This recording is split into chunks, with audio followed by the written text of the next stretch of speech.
Hey guys, Jim here. Time for another spinning top video. Today we're going to actually highlight 3 different tops from 3 different makers in this one video. And I think it's really the way that I want to approach this in the future. Instead of doing one top per video, then I kind of feel like if it's only a 5-minute video, you're not getting a lot out of it. And if I'm talking for much more than that, I kind of feel like it's wasted time on just one particular product. So we're going to try to focus on 2 to 3 tops per video, excuse me, and try to give you a little bit of diversity and selection. We're going to start off with this bad boy right here that you see spinning. This is a gorgeous all Damascus and titanium top. So the stem is done in a nicely knurled titanium. And you see the main part of the top being done in a really nicely etched Damascus. Flip it over and show you the back side here. Gorgeous, really, really nice work. This one is made by a gentleman named Gavin Sexton, and his company name is Dynamic Inertia Tops. And what he's doing is really, really cool stuff. I really haven't seen too many that were repeat designs. A lot of times they're different materials, different designs, different sizes, different shapes. I'm fairly certain this is a 1-inch diameter top, so it's kind of a medium size compared to a lot of the things that I already have. I have some that are smaller, but most everything is larger. It's got a nice weight to it, nice heft without being extraordinarily heavy. Really clean work all the way around, as you see. And press fit into that is going to be a black ceramic ball bearing. Really nice balance on this. It's not a wobbler at all. It's very, very, very stable. Great work. Look at that. Really nice, really clean. I tend not to drop my tops like a lot of people do, but it does give you that faster stability to the stem. The reason I don't do that is, number one, you're putting little divots in the glass. The glass is not quite as hard as the ceramic or ruby bearings that we see some of these guys using. In this case with the ceramic, the second part isn't the biggest deal, but the top that I have that has a ruby bearing, I don't want to drop it onto a hard surface because you can chip it. When you go up really high in hardness, you lose some toughness, which means it can shatter or it can chip. And because most of these are press fit directly into the top, they can't be replaced. So if you break or chip or screw up somehow your contact point, you're screwed. You have to buy a new top. So some of these are going to, as my collection grows, going to be a little special to where I don't want to ruin it because I can't really replace it. You know, if I screw up a lambda top, I can probably buy another one. In the case of something like this, I mean, it's a custom, it's one-off. Even if I called up Gavin and said, can you remake that top? And he makes it as close as he can, it's still not going to be 100% exactly like this one was. The buying process was great. Gavin was super easy to deal with, very, very accessible. For him and the next 2 makers I'm going to be talking about, I will put their contact info in the description below. I had a lot of people give me shit on the last video going, how come you didn't put links to where you can buy them? I want a website URL. Well, with guys like Rich with Billet Spin, he doesn't have a website. And, you know, there were guys that said, well, I don't do Facebook, so you got to give me another way to get a hold of him. Well, at the time, there wasn't. He just started on Instagram. So, you know, if you're not on Instagram or on Facebook, you're not going to get a billet spin top, period, because that's the only way that he offers them. With Dynamic Inertia, they may have a website. I don't know as of right now. I will double check before I upload this video and give you that information.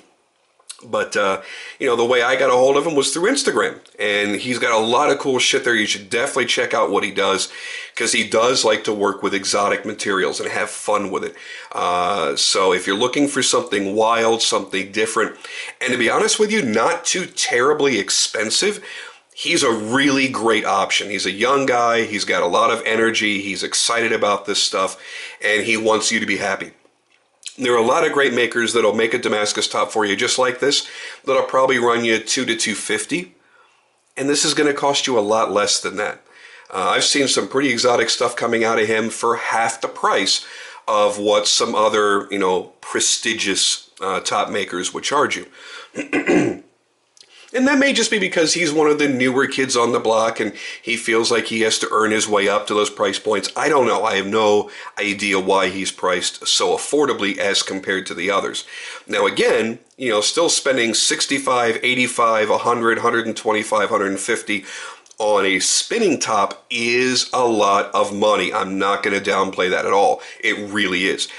Even the next top the next top I'm about to show you, this little guy right here, you know, that's still 90 bucks. That teeny tiny little thing is still 90 bucks. But you got to realize there's a lot of work that goes into these. This one, really freaking cool. And this is made by a gentleman named Chris Peterson. He goes by C-D Peterson. He does have a website. I have his card here. Hold on. Here you go. I'll bring the card up right here. Boom. C-D Peterson, and his website is right there, cdpeterson.com. So if you go to his website, I'm sure he has a gallery. This particular one is done in stainless steel and carbon steel, and it's done, you guys know I have a thing for Star Wars, Captain Phasma theme, and I'll show you that in a moment when I stop it from spinning. What I'm so impressed about with this little guy is the fact that it's only a 5/8 of an inch diameter.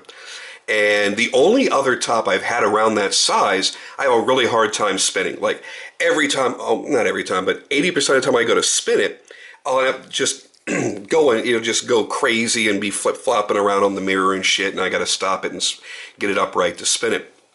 And I was worried about that when I got this.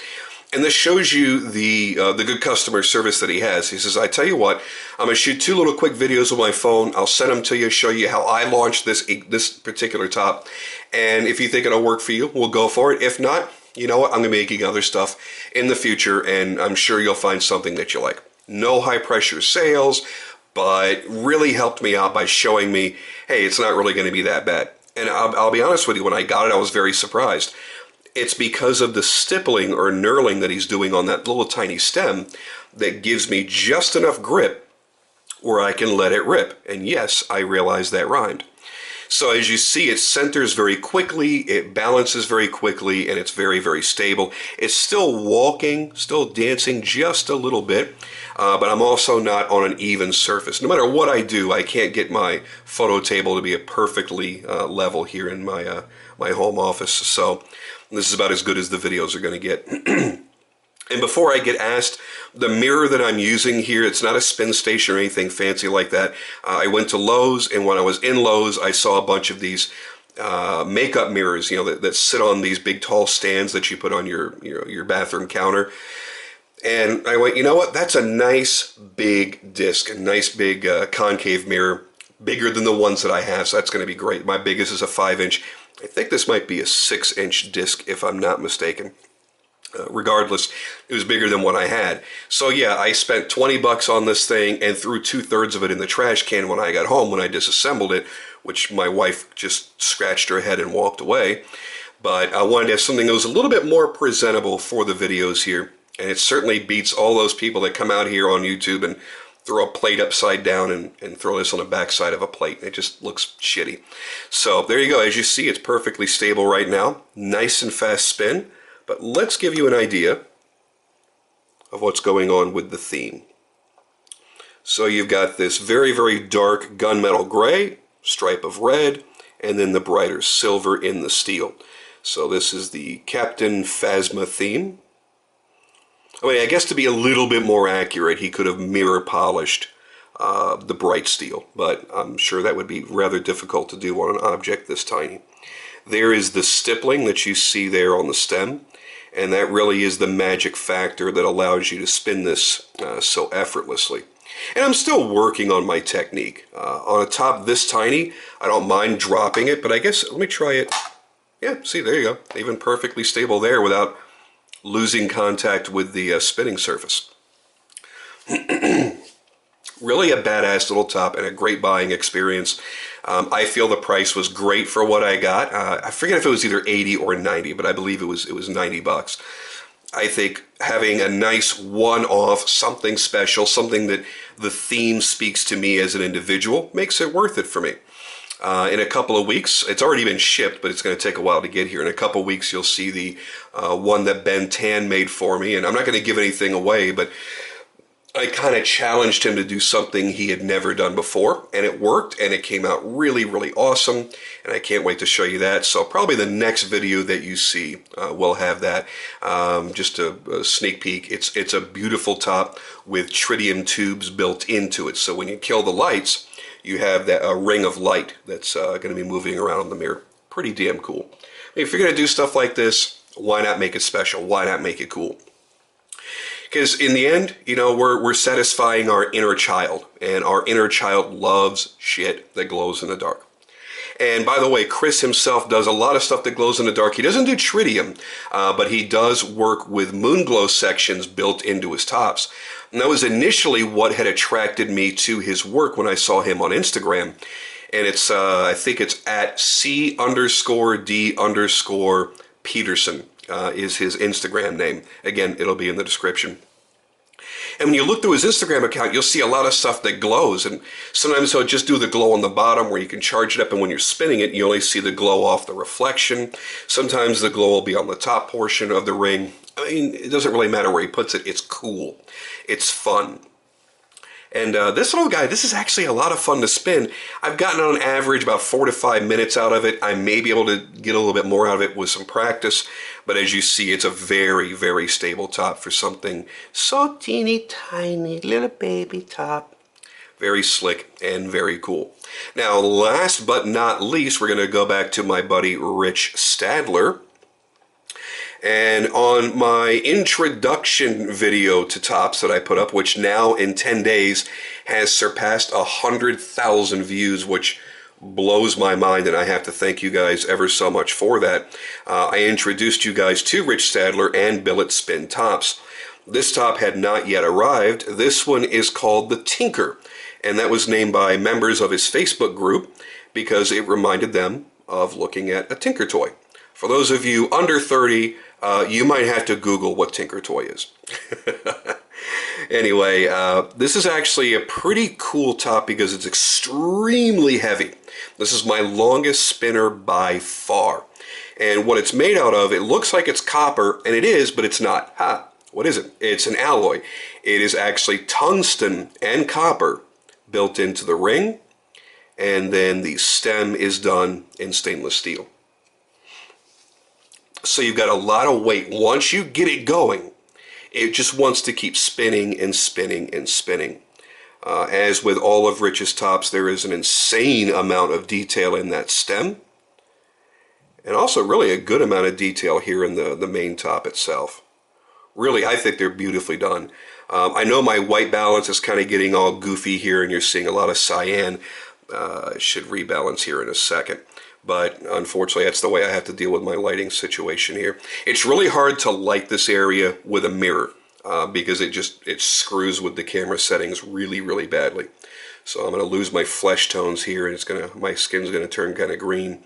But this is a beautiful top. The longest spin I've gotten out of it so far, I didn't time it, unfortunately. I wish I would have, because I cannot validate the claim I'm about to make. But I was walking through my kitchen, and I gave it a good hard spin, and I went off to do something, and when I came back, my wife had me do something else, and when I came back from that, I look in the kitchen, and walk into the kitchen again, and I see it still spinning.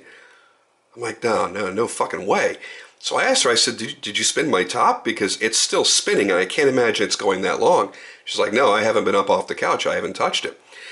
So I know I was gone for at least 20 minutes, whether it was 22, 24, 23 and a half, I don't know.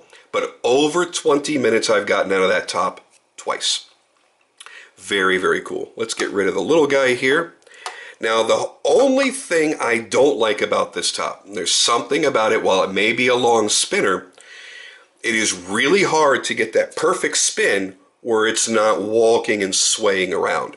To get it to pop straight up and begin to run stable, there is something about this top, and I'm not the only one. I've seen other people mention this in Rich's group. What Rich recommends is standing up and then having your arm and your wrist straight as you go to spin it, and you're probably going to be better off. This is one I do not want to drop from an inch above the mirror because with the weight of it, I wouldn't be surprised if it would crack this crappy little glass. So let's see if we can get a couple of good spins out of it. See, that's what it does 95% of the time. And it's losing inertia while it's doing that, while you're waiting for it to stabilize and stand straight up. And that's kind of the only pain in the ass. That one's a little bit better. Get a little bit of dust off of the mirror here. But once this thing gets going, it just doesn't want to stop. And I've noticed a few people that work for me and work with me in my office. They'll come and go in and out of my office. And some of them have become fascinated with my tops because I almost always have a couple of tops spinning at all times on my desk. And this one is really blowing people away because they'll come in my office, they'll ask me a question, they'll go back and do their work, and they'll come back a while later, and the damn thing's still spinning. They're like, did you spin that again? I'm like, nope. And they just think, wow, that's actually kind of cool. And listen, going back to the original video, there's been a lot of negativity. Listen, if you don't like spinning tops, it's okay. You don't have to profess your hate to the world and knock other people for doing it. I just had to put one guy in place just a few minutes ago before I made this video in the comments of the previous video. And he was really just, I don't know, unbelievably rude for no reason, which shows his lack of maturity. And he was basically insinuating that anybody that was into spinning tops has got to be some sort of pussy. He didn't say those words, but that was where he was going with it. And the only response I could give him is there are guys like Brian Fellholter, Jim Burke, Michael Birch, Brad Southard. These guys that are renowned, high-end, custom-made knife makers that I don't know if I would put Brad in the category of a badass because that's not how he presents himself. But I don't think I would want to walk up to somebody, say like Jim Burke, who's about 6'4" and 250 pounds probably, and nothing but wall-to-wall muscle. Somebody that spent his life taking down bad guys before he got into making knives and now tops. And just walk up and insinuate that he's somehow less of a man because he enjoys spinning a top. Listen, just because one of my hobbies doesn't align with your ideal of manliness, hey, sorry. I spend most of my time dealing with guns and knives and cars and motorcycles and high horsepower and this and that. I think I've kind of made up for it, but yeah, this is a fun hobby for me. It's something that I enjoy, and I'm not embarrassed about it. It doesn't bother me. I never thought I'd be into it, but I certainly am. Mostly because I enjoy the craftsmanship and the precision in which these are made. But I've actually noticed that I'm a little bit calmer. I'm a little bit more relaxed when I'm at work, and I have some of these spinning. It helps to pass the time. It helps to pass the day away just a little bit. So whether it's something like this from Dynamic Inertia, or the little baby Captain Phasma from C-D Peterson, or that big bad boy right there from Rich Stadler, any number of tops that I have, I'm just enjoying them for what they are. I got a top recently that won't spin for more than 5 minutes. I don't care. I'm having fun with it at that time while I've got it going. And, it's just something that I like. It's a new fascination for me. We'll see if it's going to be as long-lived as all of my other hobbies. I don't know if it will be or not, but I'm enjoying it. I got my 17-year-old enjoying it. I got my little 3-year-old enjoying it. So if it's something that we can all do together instead of sitting around staring at our phones, then I think it's a pretty good thing. And those of you that have teenagers realize it's hard to find anything that you have in common with them anymore once they get past a certain age. So it's nice to have at least one little thing where you kind of have something in common. So as I continue to buy new tops, I'll be getting new tops for him, and it's something that we can collect and enjoy together. And you know what? In 50 years or 5 years, whatever it is that I'm dead, it's one thing that he can look back on and go, that was something cool that me and my dad used to do together. And that's a nice thing. So anyway, I just want to make sure you guys got a chance to see all 3 of these pretty sweet little tops. And there they are in motion. Let's keep you away from that one. Come on, stay over here. So again, I'll put all the information down below if you guys want to talk to them.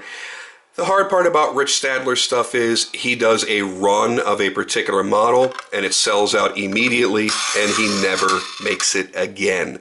So if you really want to get your hands on one, you have to be in his Facebook group and you've got to act really, really fast in order to get it. Because now we're starting to see people gouging on them like it's the custom knife world. You know what? Fuck you. I'm not even going to bother spinning you anymore. We're seeing guys selling tops that they bought for 150 bucks. And a lot of people, a lot of new people coming in going, hey, I like that top. I want to buy it. Who wants to sell one? And people are trying to charge $400 for that top. So it's already kind of starting and it's kind of sad. We're doing our best to kind of keep that in check. And Rich is going to do his part as well. He's going to try to make more tops, make larger runs, and make them available a little bit more often than he normally does. And that should be able to satisfy all of the new collectors that are getting into this. Because it's hard, it really is. You come in, you get excited about a hobby, you find out where to get it, and the guy says, okay, well, I've already sold out everything, I'm not making something else for a month. You're thinking, well, crap, I might not even be interested in this shit in a month, so I want to get it now. Don't forget, you can always check out Pocket Top Talk on Facebook. You can check out that hashtag, by the way, on Instagram and see a lot of the makers that are out there. I mean, there are some super crazy talented guys, and I'm very fortunate that I have a few orders in with a few different people, so I'm going to try to keep up on this channel and show you some of the neat stuff that's available out there. Without any more fanfare about it, I'm going to get on out of here, get this video uploaded. Hope you guys enjoy it, and I'll continue to make more. See you on the next video.